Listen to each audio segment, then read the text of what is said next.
The ashes they left behind, the early morning sunlight spilled across the valley, cutting through mist that still clung to the treetops like faded dreams. Nestled among the pines, on a quiet stretch of private land, stood a house nothing grand or flashy, but proud. The land had belonged to James Whitaker's family for 3 generations, and after retiring from the bench as a federal circuit judge, James had planned to enjoy his remaining years in peace, far away from the courtroom battles that defined most of his life.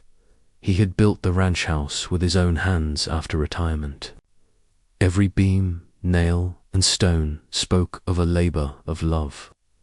Here, there were no noisy neighbors, no traffic, and most importantly, no one to tell him what he could or couldn't do with his land. Or so he thought.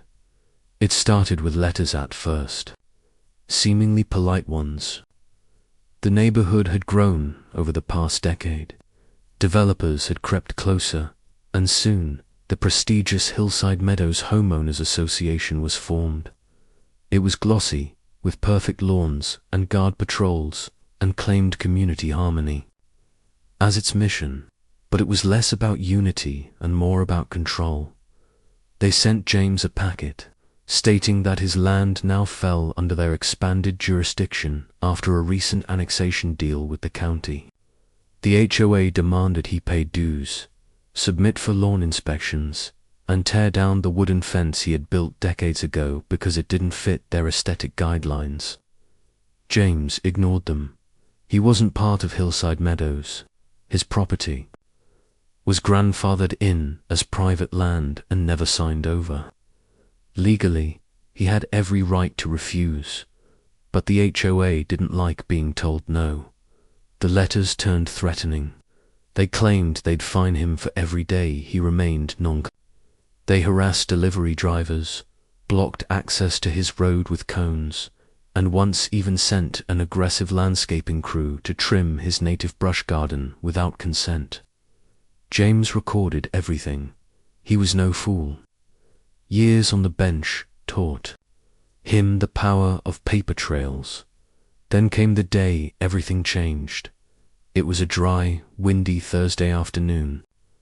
James had gone into town for groceries and a vet appointment for his aging dog, Remy. By the time he returned just after 5 p.m., thick black smoke curled into the sky above his hill. Panic surged through his chest. His house was gone, completely consumed.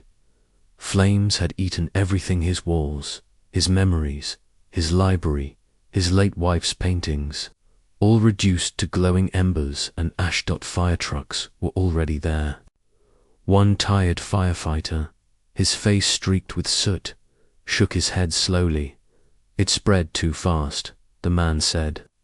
Some kind of accelerant in the garage, maybe. Arson isn't ruled out. James didn't cry. He didn't scream. He didn't even speak. He stood still, staring at the ruins of the life he built, listening only to the pounding silence of devastation. That night, James slept in his truck with Remy curled against his side. He could have crumbled, could have disappeared into a silent grief like so many others. But James Whitaker had been a judge. He had seen men lie, cheat, steal, and manipulate their way through loopholes. He had also seen justice. And justice, though slow, always came like thunder after lightning. The next morning, a neighbor he barely knew, Walina, a young woman with 2 children, came with a thermos of coffee and a plate of eggs. "I heard what happened. I'm so sorry," she said, voice low. "Everyone knows it wasn't an accident." James looked at her, calm and steady. "Who?" Alina hesitated. "There's talk. The HOA board had a secret vote about you. Some of the board members said they'd take care of the problem once and for all. I thought they meant more fines or maybe legal trouble, but then your house... James took the plate and gave her a slight nod. That day, he drove down, to the county records office. He pulled every document on Hillside Meadows HOA. He noted the illegal annexation, forged signatures on zoning petitions, and unauthorized use of county patrols. Then he made one quiet phone call to a clerk in Washington who owed him a favor by the end of the week. James filed a full federal civil racketeering complaint against the HOA. He listed 23 violations of property law, intimidation, mail fraud, and coordinated harassment. The HOA board members laughed when they heard. "He's just a retired old man," their president, Howard Cleaves, told the local press. "Let him cry into his ashes. We're protected by the HOA charter." They didn't know who he was. They didn't know the courtroom he once commanded had sent cartel leaders to prison, that his name still held weight in every legal hall from DC to Sacramento, and they certainly didn't know that their days of bullying were numbered. James had risen from the ash, not broken but burning with the quiet fire of justice.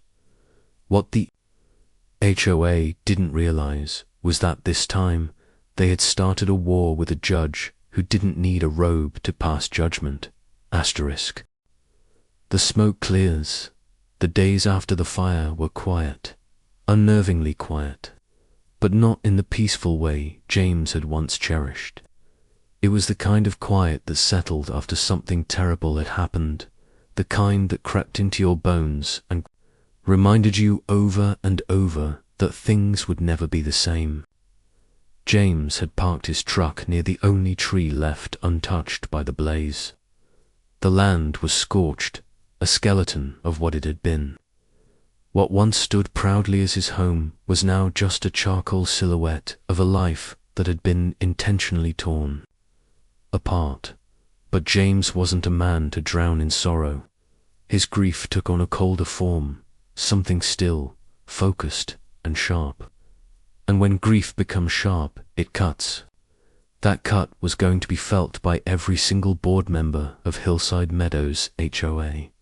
The morning after his visit to the county office, James returned to his temporary trailer, a small rental dropped off by an old friend who had seen the fire on the news. It wasn't luxury, but it was enough.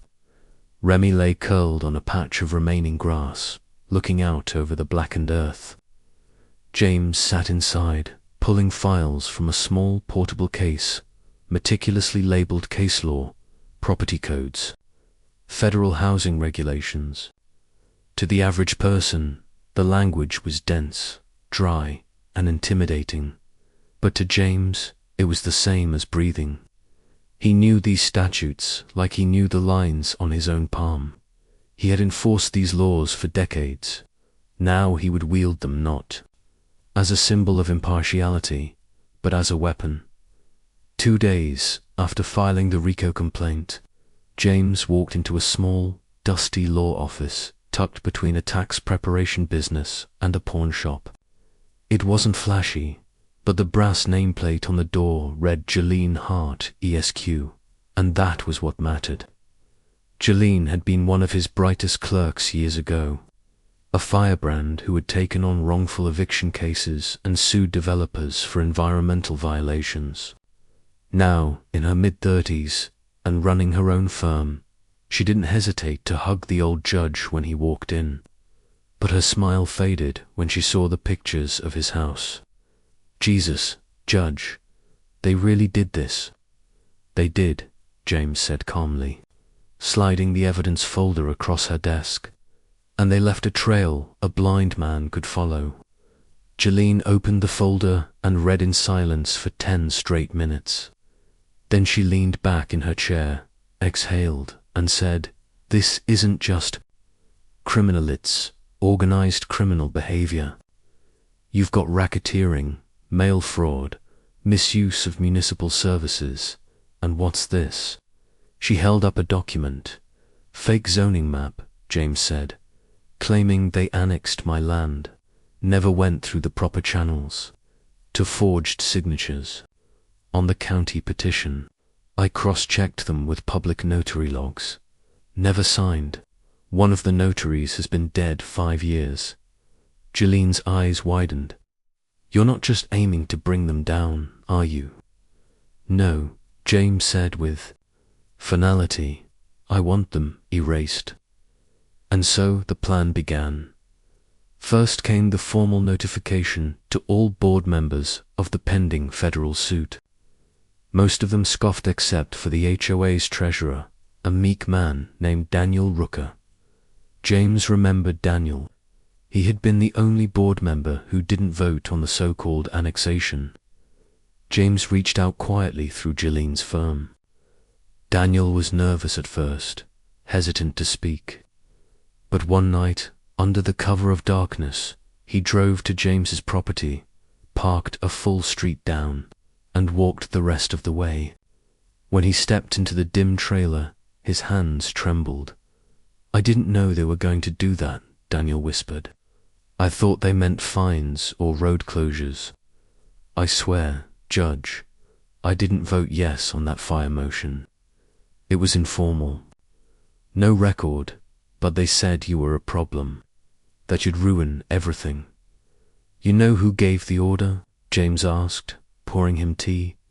Daniel nodded. Howard, President Cleaves. He said, your house was a stain on the landscape.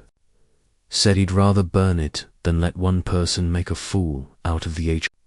James stared into his cup, and the others, most were scared. A few, like Emily Granger and Todd Clines, they were pushing for it. I think Todd helped get the fuel. I heard him bragging about how a spark can clean out trash better than a court ever could. That was all James needed. The next morning, subpoenas went out. Jalene filed restraining orders against HOA board interference on James's property, citing direct arson-related threats. She requested asset freezes on board members under suspicion of financial collusion. James, meanwhile, quietly moved into a small apartment in town. There, he waited, watched the media caught wind of the story by week's end. HOA terror. Local judge claims association burned down his home over dues refusal. The headline made its way across 3 counties. Talk shows picked it up. Commentators laughed at the absurdity until they learned. James Whitaker had been a federal circuit court judge known for sentencing high-level financial criminals and cartel liaisons. Then the laughter stopped. Within days, reporters were at Hillside Meadows. Drones captured footage of perfectly mowed lawns, uniform white fences, and paranoid board members refusing to comment. One brave young journalist, a local woman named Sierra Collins, reached out to James directly. He allowed her to record an interview, sitting calmly in front of the charred husk of his house. This isn't just about me, he said, voice calm and firm. This is about unchecked power. These people think because they hide behind homeowner regulations, they can act like tyrants. What they did was criminal. What they're doing across this country, bullying homeowners, enforcing illegal rules, abusing fear, that's a disease. It ends now. That clip went viral. Over 10 million views in 72 hours. Messages poured in.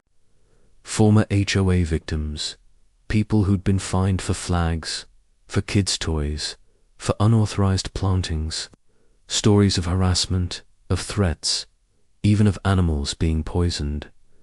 James became more than just a victim. He became a symbol. But the HOA wasn't going down without a fight. Howard Cleaves doubled down. He called a community emergency meeting and broadcasted live on local cable. He painted James as a dangerous extremist, someone who refused to be part of a community and was now bitter about it. He claimed the fire was staged, even held up a photo of a gasoline can found in James's garage. But what Howard didn't know was that Jolene had already pulled traffic cam footage from that day. Footage showing a masked figure entering James's property hours before the fire started, carrying the same can Howard had just displayed. That masked figure matched the build of Todd Klein's. The final nail came when Daniel Rooker, feeling the pressure of conscience and fear, wore a wire to the next board meeting. The recording caught everything Howard's bragging. Emily laughing about how the old man would have been gone if he hadn't taken his mutt with him, and Todd calling it a mercy fire. It was enough to break the case wide open. The FBI raided the HOA's headquarters 2 days later. Files were seized. Howard, Emily, and Todd were arrested. Charges included conspiracy to commit arson, property destruction, fraud, and federal racketeering. The HOA charter was suspended, its legal authority revoked pending investigation. All fines and liens issued over the past 5 years were declared null and void under court order. But for James, it wasn't about revenge anymore. It was about something bigger. He walked the land again the next morning, Remy trotting beside him. Smoke no longer rose from the ground. The ash had settled. In the middle of the clearing, he planted a small wooden sign that read, "Not all battles are loud. Some begin in silence and end in justice." Beneath the robe, the courtroom was smaller than the federal halls James was used to. No marble columns, no rows of velvet-draped windows or echoing ceilings, just wooden benches, fluorescent lights, and a state-appointed judge who looked barely out of law school. But the case at hand was larger than any decor. The room was packed, pressed, lining the back wall. Locals from Hillside Meadows filling every seat, and reporters, microphones aimed like weapons at the defendant's table. At the front, in an ironed grey suit and polished shoes, stood James Whitaker, not as a judge, not as a homeowner, but as a plaintiff and victim. 3 board members sat just feet away from him. Howard Cleves with a scowl plastered to his jaw, like dried cement. Emily Granger smirking arrogantly in a tailored blazer. And Todd Klein's with his head half bowed, twitchy fingers betraying his nerves. Their attorney, a smug man from a white shoe firm in San Francisco, had already begun spinning their defense. Misunderstanding, he'd called it, a regrettable act of overzealous governance. James didn't respond to the condescension. He didn't need to. His opening testimony had already silenced the room. With careful, precise words, he had walked the court through his life on the property. The threats, the letters, the fire, the grief. And when he played the audio, Daniel Rooker had secretly recorded the voice of Howard Cleves saying, "Let the old man's shack burn before we let him ruin our authority." The jury went still. But as the days of court progressed, it wasn't just about legal arguments. It became a battle of ideologies, freedom versus tyranny, dignity versus vanity. The HOA's lawyers argued for their right to govern the aesthetic and harmony of the neighborhood. They painted James as a stubborn recluse who refused to adapt to modern community standards. But then came the testimony of other residents' people who had stayed quiet too long. First came Alina, the young mother who had brought James breakfast the morning after the fire. She spoke through tears about how the HOA fined her $150 for having a tricycle left out overnight and threatened to call child protective services when she missed a landscaping fee. Then came Marcus Lynn, an elderly war veteran who had been threatened with foreclosure because he flew a faded American flag outside his porch. His eyes didn't waver as he looked toward the board members and said, "I fought overseas so we wouldn't have tyrants controlling our homes. But then I came back and found tyrants here.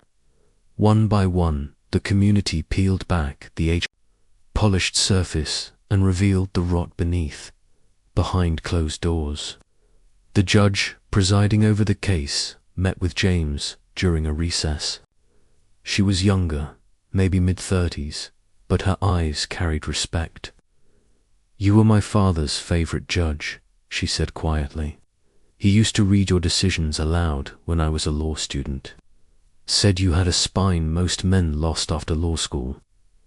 James nodded solemnly. "This isn't about me. It's about a disease spreading through communities, masked as order. These people think signing bylaws gives them the right to control lives. We have to remind them that law isn't a weapon, it's a shield." She didn't reply, but the next day, her rulings began reflecting that very philosophy. Motions to dismiss were denied. Discovery was expanded. Witness lists were approved. Even as the HOA's defense tried to stall, the trial turned. National news stations reported from outside. Protesters and HOA reform advocates gathered with signs reading, "HOA equals modern tyranny and justice for James." What began as one man's struggle had become a firestorm of public accountability.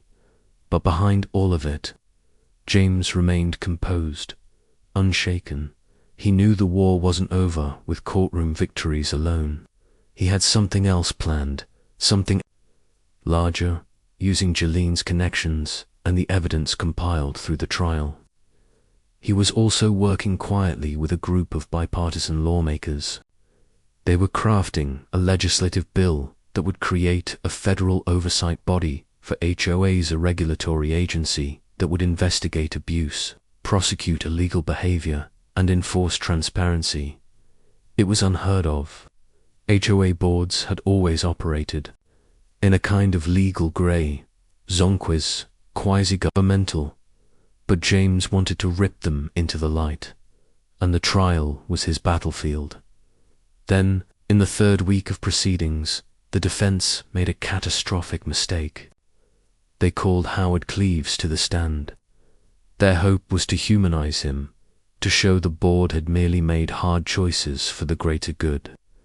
But under cross-examination, when Jalene presented a series of private HOA emails Howard had tried to delete, his mask cracked. "You referred to Judge Whitaker as an enemy to be extinguished. Do you deny writing this?" Jalene asked. "It was rhetorical," Howard snapped. "And this line, 'Let him bury his dog in the ashes,' was that rhetorical too?" Howard's lips curled. "You're twisting my words. I'm quoting them." The courtroom froze. And in that moment, James looked over and saw something in Howard's eyes, not guilt, not fear, but fury that someone like James had dared to resist him.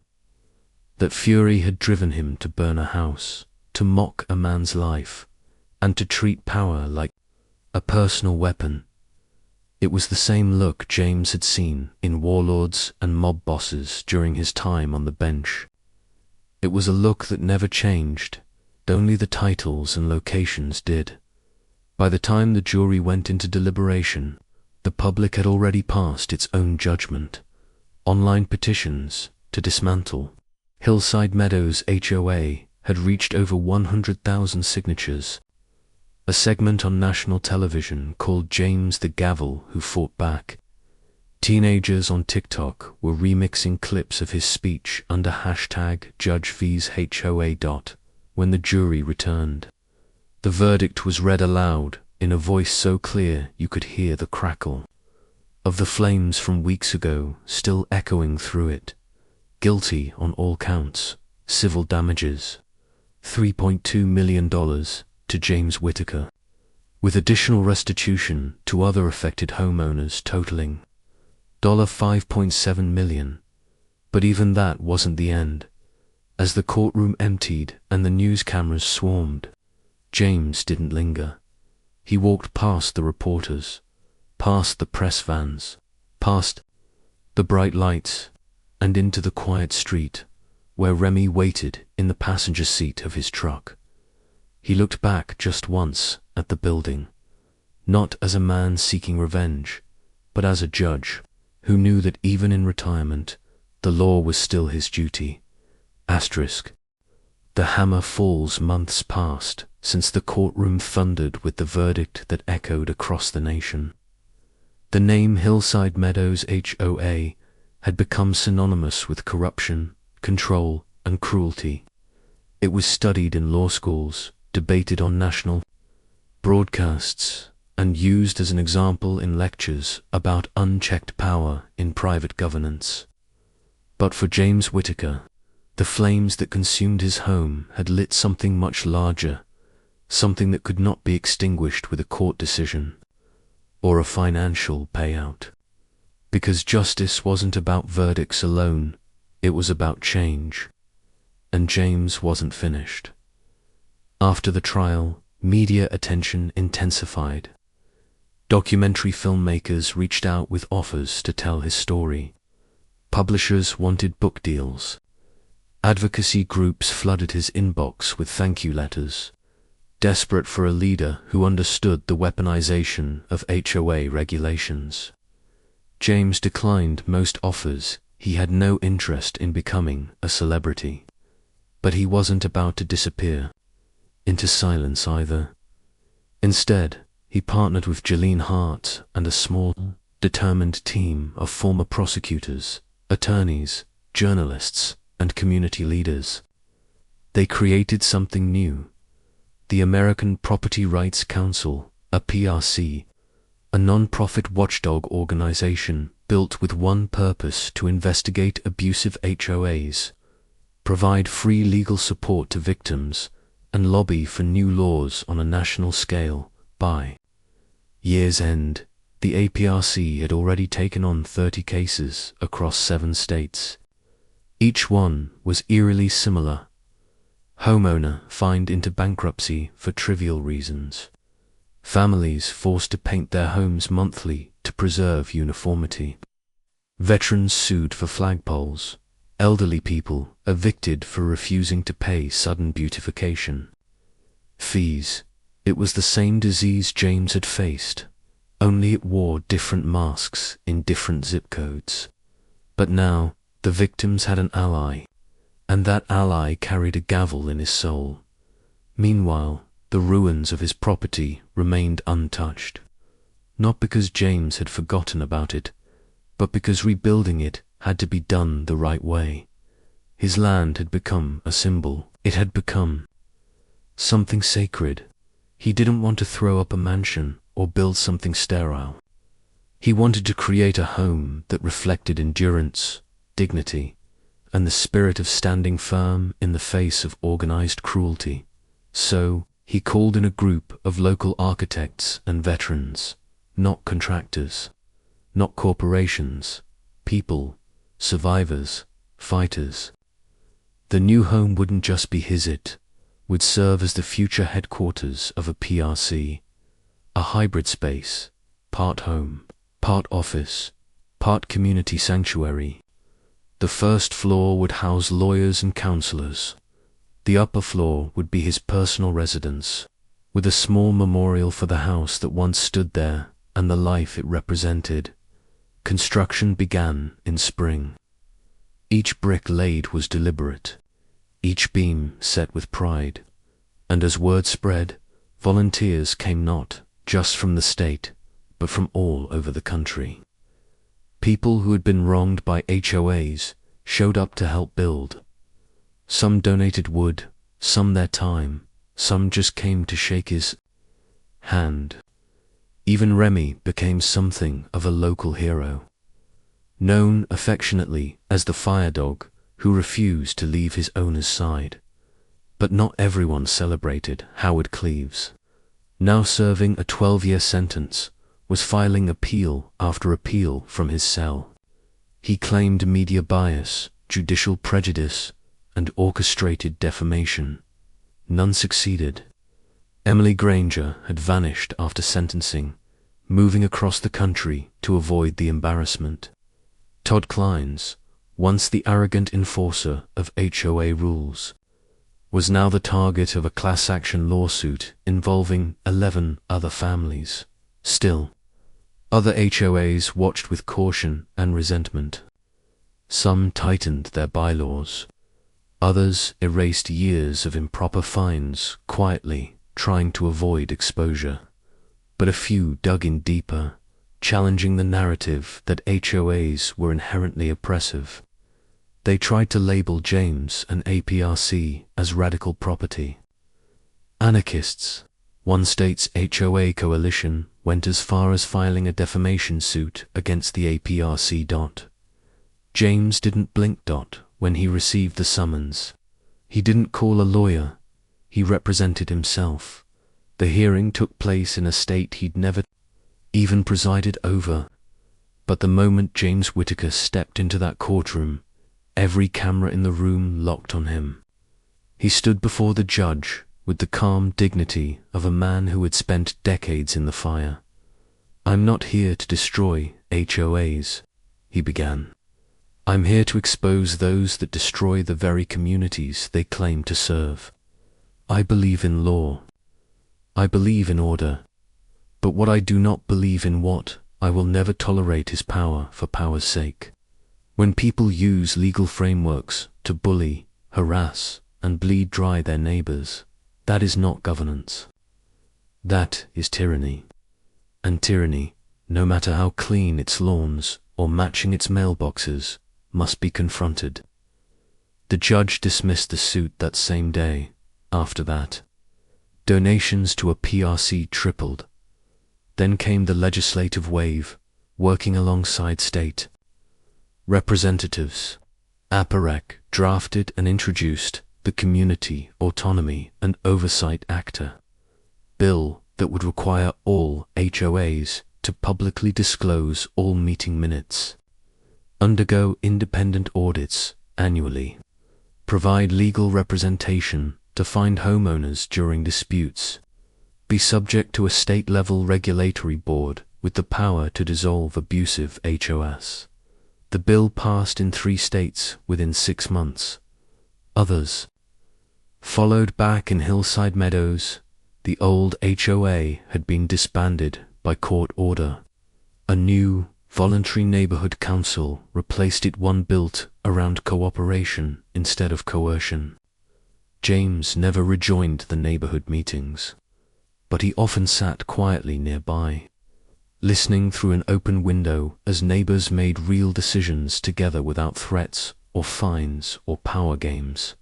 One evening, as construction neared completion, on his new home office, James stood on the porch with Jeline, sipping tea under a golden sky. Remy dozed beside them. "You ever thought this would become your second life?" she asked. He chuckled, eyes still on the horizon. "I thought I'd die quietly, maybe in my sleep. Certainly not with news cameras in my face and HOA warlords filing lawsuits against me." Jeline laughed. "You gave people hope, Judge. Most just wanted to be left alone. Now they can." He nodded, then grew quiet. "You know what the saddest part of all this is?" he said after a while. "There was a time when neighborhoods took care of each other. When a neighbor's house caught fire, you brought them food. Not lawsuits. Not fines. Somewhere along the way, we forgot we were all just people trying to live with dignity." He looked at his new home, a structure built with care, compassion, and a sense of defiant pride. "But we can remember," he added softly, "one house at a time." The wolf at the fence. The summer brought more than sunlight to the hills surrounding Hillside Meadows. It brought tension, hushed conversations behind closed doors, and the return of shadows that refused to be cast out by a single verdict. Though the local HOA was dismantled and its leaders disgraced, something else had slithered into the region quietly, legally, and with a smile too perfect to be trusted. James first noticed it in a letter delivered not to his new residence, but to one of his elderly neighbors, Mr. Holloway. A slim envelope, embossed in gold trim, addressed from an entity calling itself the National Association for Planned Communities, NAPC for short. The letter praised the opportunity for harmonious living, offered restorative governance solutions, and claimed to elevate property values through a fresh model of communal oversight. To an average homeowner, it read like salvation. To James Whitaker, it read like rebranded tyranny. He requested to see the full contents.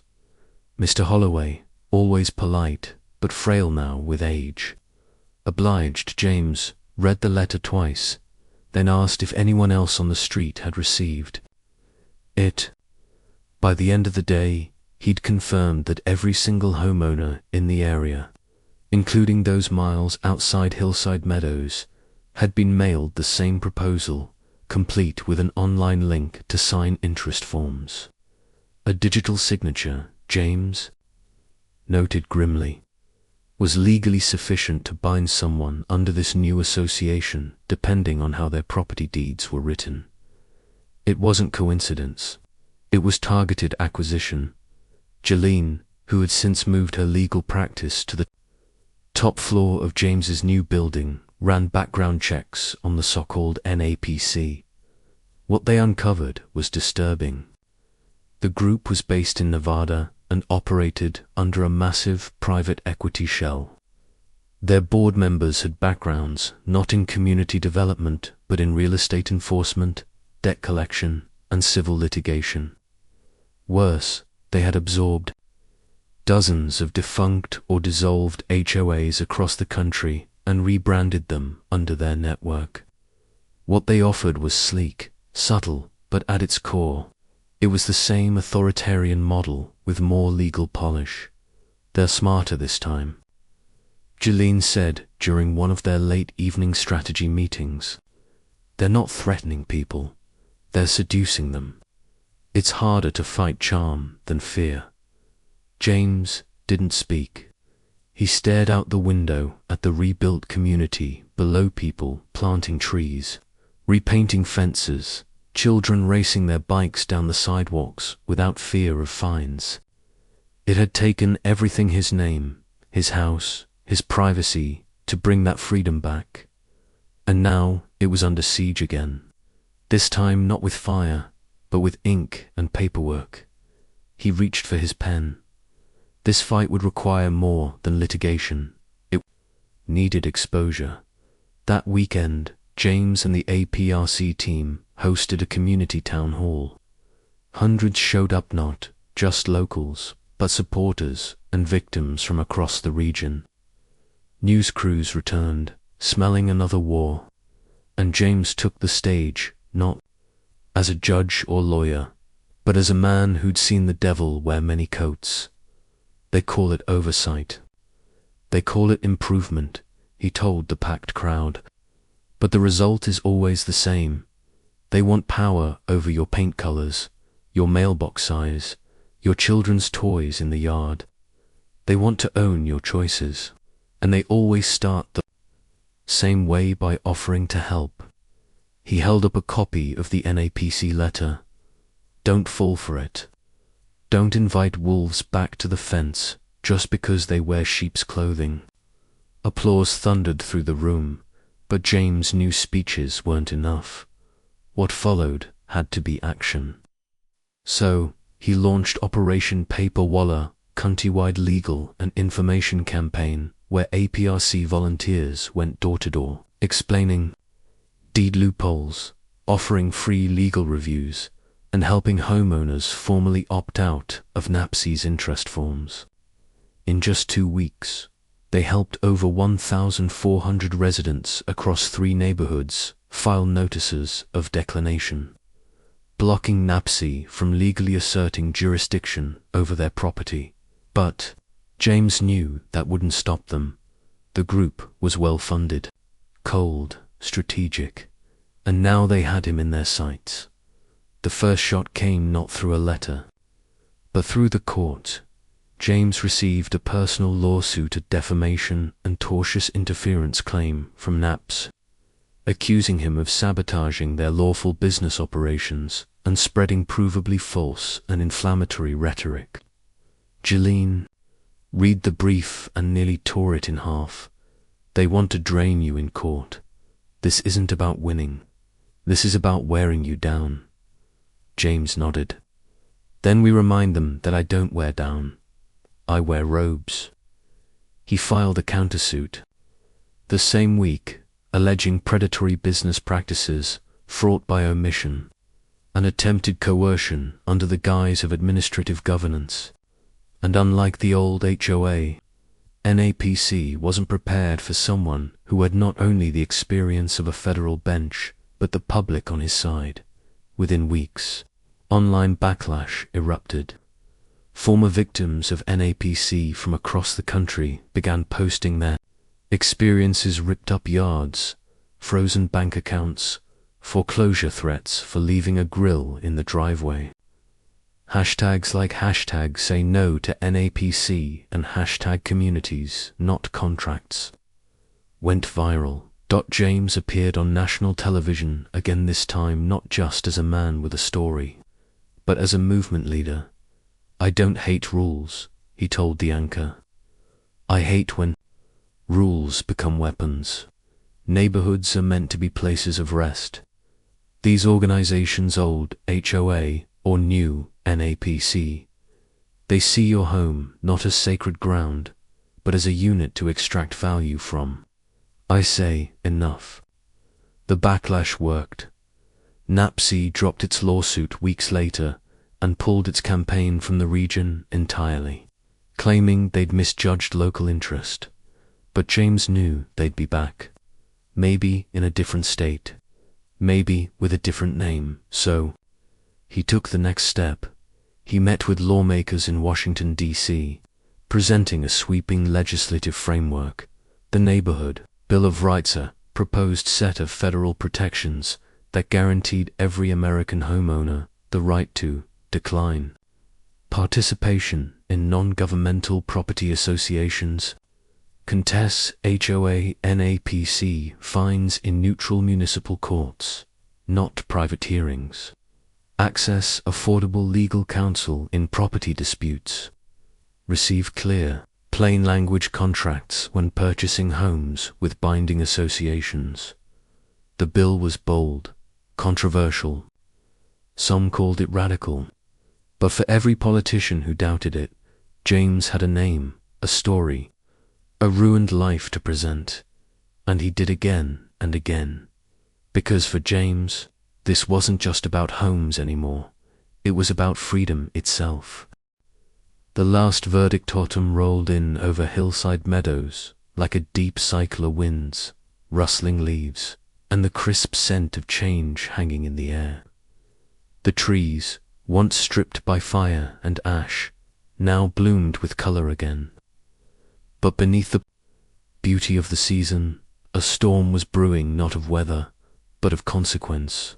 Because while James Whitaker had crushed the HOA, chased out the NAPC, and lit a fire of awareness across the country, the final test of this journey was not public.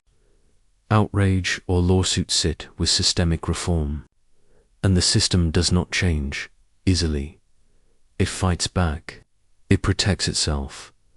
After the national television appearances and the unexpected withdrawal of NAPC, James had expected a period of rest, or at least silence. Instead, what followed was a cascade of political pushback. Lobbyists for private community associations doubled their efforts. Real estate PACs poured millions into campaign ads, warning of government overreach and property chaos. They painted James as an extremist, a man who sought to dismantle property values and create anarchist neighborhoods. Billboards appeared in swing states with photoshopped images of dilapidated homes and slogans like, "No rules, no thanks." But James didn't blink. If anything, the resistance only proved what he had always believed. These people feared transparency. They feared equality. They feared people having power. And so, he intensified his campaign. The proposed Neighborhood Bill of Rights passed its first hearing before a congressional committee. Public support was overwhelming. Citizens from across red and blue states alike flooded Capitol Hill with phone calls, letters, and emails. Stories poured in: veterans fined for flying American flags, cancer patients threatened with foreclosure during chemo, single mothers penalized for having swings in the yard. James read them all. He carried them with him. Every time he stood before a lawmaker, he wasn't just a retired federal judge. He was a vessel for thousands of silenced voices. But amid the noise of politics and progress, something deeply personal still haunted him: his own home. Though the new structure stood proudly where his old one had burned, James hadn't truly moved back in. He lived there, yes, but he hadn't unpacked everything. Some rooms remained unused. Boxes of old memories stayed sealed. He hadn't rehung the portrait of his late wife, not because he didn't want to, but because, in truth, he feared that in moving forward, he might somehow erase the pain that had driven him this far. Then one night, something shifted. James had been walking Remy through the now quiet neighborhood when he saw an old man struggling to pull weeds from his flower bed. The man was Mr. Holloway, his neighbor. James approached, bent down beside him without a word, and began to help. No speeches, no cameras. Just two men in the twilight hours of life, pulling weeds out of soil they both fought to protect. When they finished, Mr. Holloway looked at James and said, "This place feels like home again, son. You gave that back to us." That night, James unpacked the last box. He hung his wife's portrait above the fireplace, and for the first time in years, he slept without fear. But fate wasn't done with him yet, because just as Congress prepared for the final vote on the Neighborhood Bill of Rights, an unexpected letter arrived at James's office. It was sealed in black wax, an old tradition rarely used anymore. Inside was a summons not from a court, but from a special joint hearing of federal and state ethics councils, opened after a formal complaint had been filed. The accusation: improper use of judicial prestige for political gain. It was a serious charge, one that, if upheld, could retroactively strip James of his federal bench legacy, his pension, and his legal influence. It was a dagger to the spine. Jolene was furious. She paced his office, reading the document over and over again. "They're trying to erase you, James. Everything, your life's work. This isn't about law anymore, it's revenge." James, however, was calm. "Let them try. I've stood before bigger monsters than this. They came for my home. They came for my neighbors. They set fire to my land, and I didn't flinch. Why would I start now?" Still, the hearing would not be easy. The council was bipartisan and brutal. He would have to defend not just his actions, but his very character. He spent weeks preparing. Jolene compiled years of casework. A PRC gathered affidavits from hundreds of homeowners whose lives he had changed. The community, once afraid to speak, now roared in defense of the man who had stood for them. The day of the hearing arrived. It was held in a grand chamber in Washington, D.C., where mahogany benches towered like judgment itself. James walked in wearing the same suit he'd worn the day he'd first become a judge. He did not bring a lawyer. He represented himself. Over 8 hours, council members grilled him. They accused him of turning courtrooms into pulpits. They questioned whether he had abused his public trust.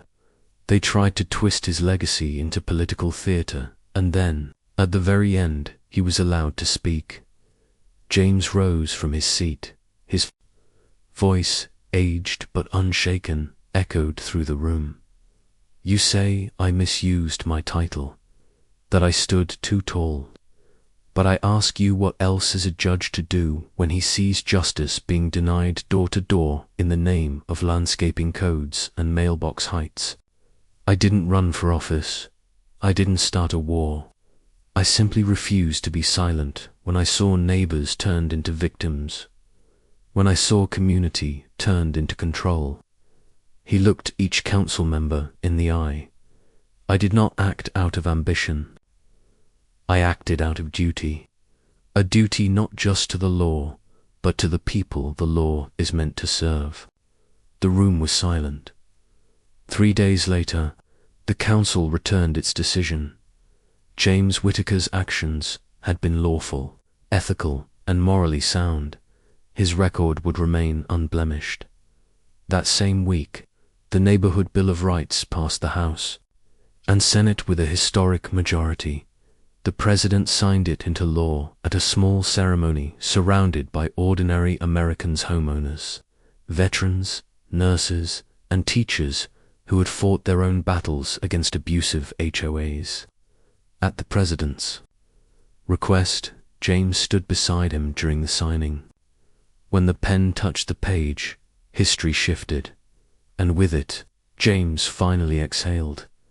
He returned to Hillside Meadows, not as a warrior, but as a neighbor. No more battles, no more trials, just peace, just home.